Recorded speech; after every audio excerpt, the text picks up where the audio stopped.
what a temperament is not is the temperament is not the same as a personality, and personality refers to the whole of the individual's patterns of behaviors, thoughts, and emotions. This is what Art and Lorraine Bennett explained in this book. Temperament is defined as a pattern of inclination and reaction that proceeds from a physiological constitution of the individual. Our personality may begin with a basic temperament, but it is clearly and significantly affected by our environment, our education, and free choices. It's what makes up our character. Temperaments may be viewed as raw material that an artist uses to create his masterpiece. The stone used in the sculpture may be carved easily or with difficulty. He has a certain color and pattern. It is durable or malleable. Yet the artist uses inspiration and experiences and talent to create the unique sculpture. So too, an individual's total personality will be affected by his education, experience, and free choice and grace. So because temperament, can they change? Because our temperament is something we are born with rather than something we acquire as a result of upbringing or free choices in life, it is something that never be totally destroyed. Yeah, the government can't destroy you. Even if they could create a carbon copy with stem cell research. But it can be shaped and molded. And this is what we're seeing in our schools today with transgenderism. Our government schools are trying to mold and shape our kids as we see it. Over time, we can even learn to act in a way that is contrary to our very own temperament, our very own nature, to do the opposite of what comes naturally. For example, if I tend to be naturally rather quiet and inclined to solitude, this does not mean that I can't become a good public speaker or even behave in an extroverted fashion when the occasion calls for it. When we say that we are introverted, we mean simply that a more reserved approach to people is our first choice. It is our preference, our natural instinct. I am more extroverted. However, I am considered an ambivert because I can weave in and out between introversion and extroversion from time to time. But I prefer extroversion, and I am very extroverted because I'm a sanguine caloric. And so naturally, I'm going to be high on the extroversion end of it.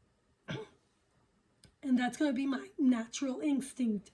So our temperament neither defines our personality completely nor locks us into one pattern or reaction. But it does tell us how we naturally tend to react, and it makes certain behaviors, responses and virtues and vices easier or more difficult for us. Like, for example, it is very difficult for me not to be chatty. So that's where I am more inclined to say that I am going to strategically silence myself. So knowing yourself and others is very important, and it is a key to good communication. It's important to remember that even though temperament is a key part of how we're made and how we will tend to behave, it is not the most critical of all factors influencing our personality, our actions, and thus our eternal destiny. For ultimately, our lives will be shaped by how we exercise that fundamental gift from God. All of us have a unique gift that is given to us by God, our free will. An individual can never be reduced to the sum of his temperament or his environment. Nonetheless, the study of temperaments is very useful. So understanding our temperament helps deepen our understanding of ourselves and others.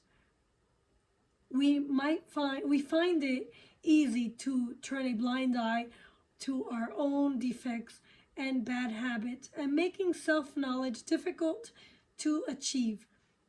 So this is where Matthew 7:3 comes in. Why do you notice the splinter in your brother's eye, but not perceive the wooden beam in your own? So before you can criticize another person, you should always reflect and understand who you are. And this makes it easier for you. So if a person is wrong, truly wrong, then you understand that if you're wrong too, then why are you correcting this person? So you need to look at who you are and whether you're truly right and the right person to correct that other person. So in order to be righteous and just, you need to be righteous and just.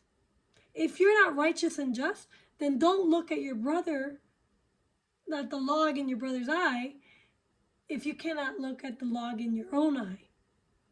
When we begin to see ourselves as we truly are, we can begin to make conscious changes for the better.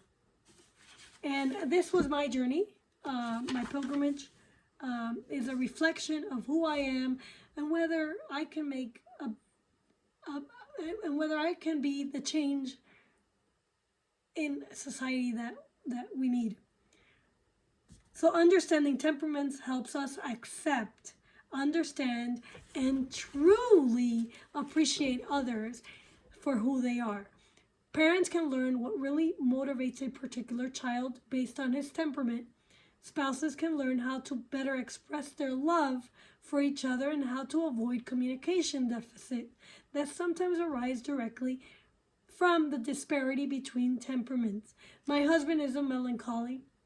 I'm a sanguine. Opposites attract. So he's more inclined to introversion than I am. Teachers will gain empathy for their students, and bosses will learn what can motivate their employees.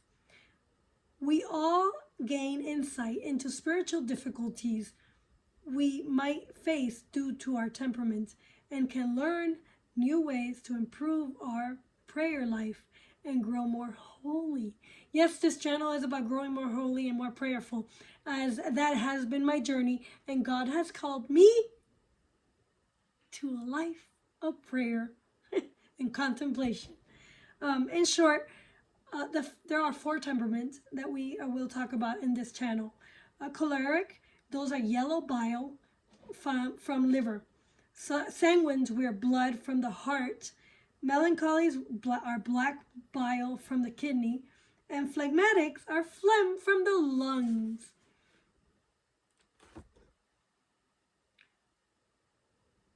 And the person who invented all this was Hippocrates.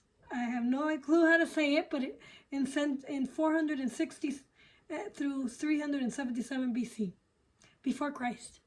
Yes, before Christ. It's not this modern crap. Around 190, the Roman physician Galen, following the Hippocrates, proposed that the balance of our bodily fluids, the humors, indeed affect our temperaments, but positively rather than as a result of negative imbalances. So the sanguine temperament was eager and optimistic. The melancholy was doleful and choleric. Passionate and choleric was passionate, and phlegmatic was calm. So my temperament is more optimistic. And I know that temperament. However, when I'm pissed off and ready to take charge, I become passionate in whatever it is that I have discovered that I need to do. And once I've done what I needed to do, then I can be calm again, like the phlegmatic. In the Republic, Plato wrote about 4 kinds of characters and their contribution to the social order. Clinical psychologist David Keirsey relates Plato's character to the original four types of temperaments. The iconic was artistic or sanguine. The pistic was the guardian or caretaker and was melancholic. And the noetic was the idealist. And we have too many idealists today. And was caloric. We have too many calorics running the show, and I think the sanguine needs to come in and kind of say, you know what? Let me put in sprinkle a little optimism on this, and we can move forward. And the logical investigator is the phlegmatic. And so I am pretty well balanced between sanguine, caloric, and phlegmatic. And I've seen in different times of my life how I'm the logical investigator. I put it on and I start researching, and I've seen in my life how I started out like the optimist, and then I kind of stepped back. And then I took charge when I discovered the right way to go. And I was passionate about whatever I need to do. And right now I'm very passionate, and I'm very passionate about restoring order in our capital and putting God back into our legislature. I am very mad, and this is my goal in life.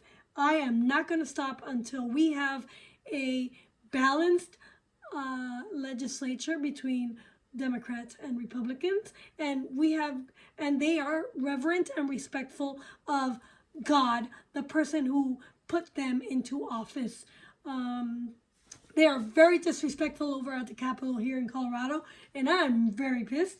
And right now, that's what I'm passionate about. But I'm also passionate about law, and I'm passionate about helping people have win-win cases. And if you're truly, and I'm passionate about putting back innocence before crime. You're innocent until proven guilty, and because what we're seeing today is that you're guilty until proven innocent, and that doesn't sit with me very well. And when I'm passionate about arguing for somebody or something, Marla gets it done, and I'm very good at it. And so hopefully God wills it, and he wants me to run again, and if I run again, I will do it with all my heart and soul. So in the 16th century, a Swiss physician and alchemist named Paracelsus compared the four temperaments types to the four elements of fire, air, water, and earth. He added the concepts of the fifth element, or quintessence, which was the mysterious connection and balance among the four elements. And I wanted to also explain that women, I absolutely do not agree that women need to be in positions of CEOs, and I think that only a handful of women are meant for those roles. And right now we have way too many women in legislature, and we need a balance, because truly when we women lead, oftentimes we let our feelings get in the way of our rational minds. And what men are good at, and yes, I do believe in male and female. This other crap is some crap that the Marxists are trying to drive into America to destroy our way of life. And I believe that men are essential because they have the mind to be able to step back from their feelings and discern the right way to do things. And us women, we have all these ideas, and sometimes our feelings and emotions get in the way of discerning what is right and what is wrong. And you could clearly see it because the left is trying to push women out of their home and into the workforce, and we're destroying the family at the very core. So most women are not meant to go out and work. I mean, while we can work, it is really the duty of the man to go out and work and provide for his family, do civic duty, God, country, family, and it is really our job and our passion to provide for our family in other ways, and to take care of our family and make sure that our family and then ourselves are taken care of. So I really want to restore order, and if you want to see this chutzpah girl take office, please support my campaign and donate by buying my book. It is my first book. I'm not going to say that I'm a genius at it, but I tried to translate it at the best that I could, and I tried to edit it. I am not the best editor. I get it. I do want to go to law school. I want to improve my editing skills, my writing skills, and be the editor that I was meant to be, because I really do enjoy writing. That is my passion, and I do want to improve my speaking ability, so I'm trying to speak and be more intentional about not using paperwork and being able to coherently and structure my ideas so that I could bring them to you and you could understand them. So this book explains a little history of the temperaments and how they came to be. And so these temperaments were here before, way before the Myers-Briggs and the color personality test that we take. So if you really want to understand who you are and how you fit in the world, I highly suggest that you get this book by Art and Lorraine Bennett, The Temperament God Gave You, so that you can understand you and what gifts God gave you and how you can use your nature, who you are, to better serve the world for God's purpose. And I don't really care if you don't want to believe in God. That's fine. You don't have to listen to me. But the truth of the matter is, we're all in America, in the Constitution. We are all created equally, and all of us have something to contribute to the world, and we're all called to certain positions in life. Not all of us are called to leadership, not all in the way of being a president or being a governor or being in legislature. We all have a specific temperament, and we're here to serve God. And America's Constitution, America's vision is we put God first. And the whole purpose of it is that God gives you free will, freedom of choice. You can either obey him or not. However, if you don't want to obey him, that's fine. All of us who are obeying him will help you be better. And that's why we have a constitution, and we put the government down below, so that then if you don't want to obey God, they can make, if we elect good, moral, ethical people with a moral compass, then they can make laws that are ethical and moral and help us who want to live our life the way we want to live without God do good in the world and not trespass on somebody else's rights, because God gives you your freedom, not the government. God gives you free will to choose how to live your life in the best way you can. So if you want to keep that freedom, you need to keep God on top.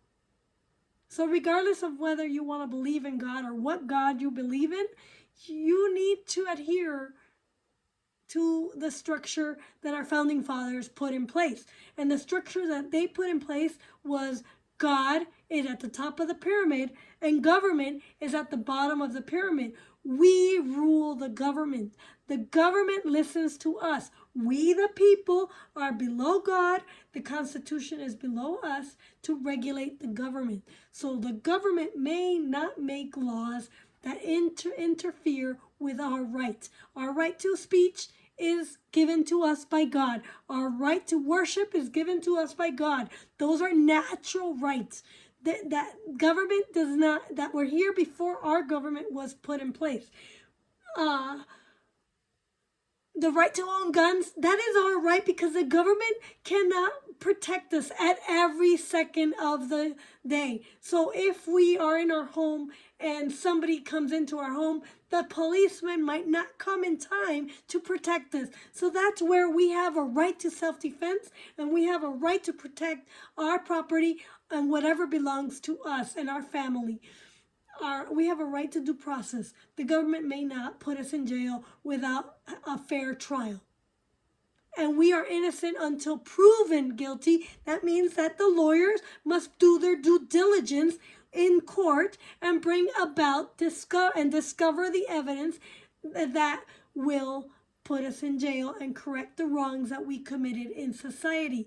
So if right now we have lawyers that want to win, it's all about winning. Okay, and we have dumbass lawyers on both sides who don't understand their case and don't understand how to discover things cheaply. And so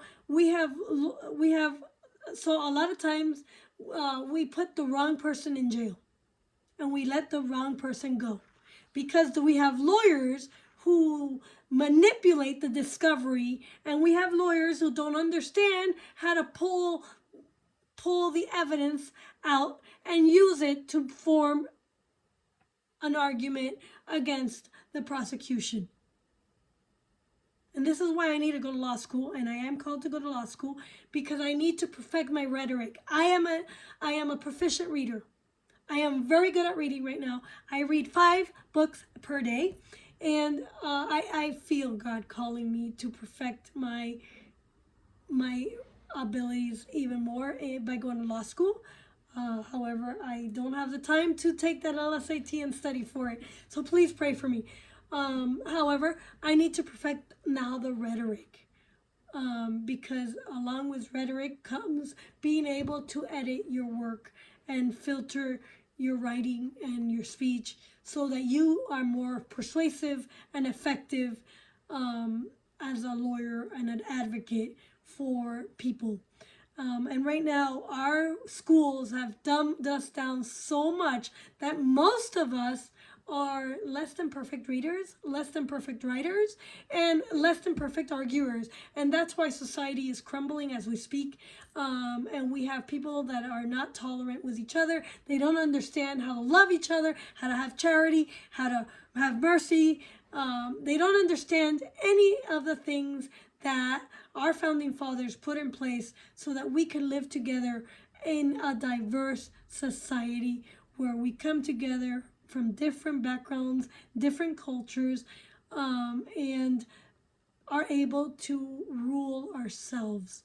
And if we're not literate and we're not moral, we cannot rule ourselves and order ourselves so that we respect other people. So our freedoms will be curtailed the more we lack good morals and good literacy. So with that, I'm going to close and say that until next time, as St. Thomas Aquinas said, grace builds upon nature. Our temperament is part of our nature. A wounded nature, but nonetheless a nature that can be understood and with God's help developed. In fact, the greater our self-understanding, the better our ability to control and direct our unruly moods and emotions, thereby increasing our personal freedom. The harmonious and integral development of all the various aspects of our being, both natural and supernatural, will help us lead happier and more productive lives and become more effective in our Christian vocation if you are called to be a Christian. And will help propel us more serenely towards our ultimate goal, which is heaven. Remember, all of us have a gift that we can help other people with. Thank you very much for watching, and until next time, see you in another video.